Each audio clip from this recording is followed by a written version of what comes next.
Mikey is a three-year-old German Shepherd. He's born in the Netherlands. He's pretty unique because he had the opportunity to be trained in Israel as part of a program called Pups for Peace, which is a Department of Homeland Security grant. The way that we were offered the dog is that there was an FBI agent in Houston that had essentially rescued him from a kennel. He was being kenneled because he didn't work out in San Mateo.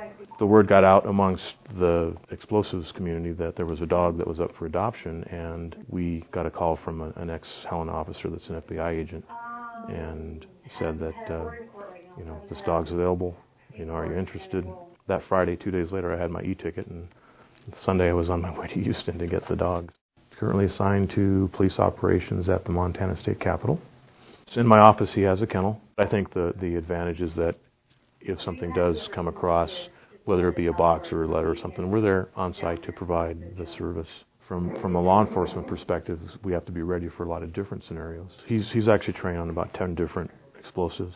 We're looking at boxes or packages that have been sitting in a particular area for a little over an hour, maybe 2 hours.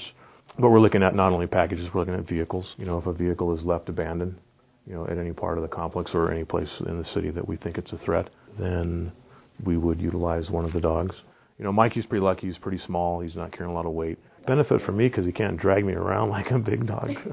on an icy sidewalk, I can find myself kind of getting. He's pretty strong.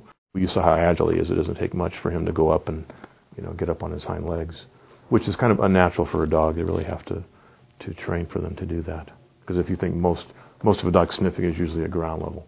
It's a good part of training to make them be able to do multi-levels.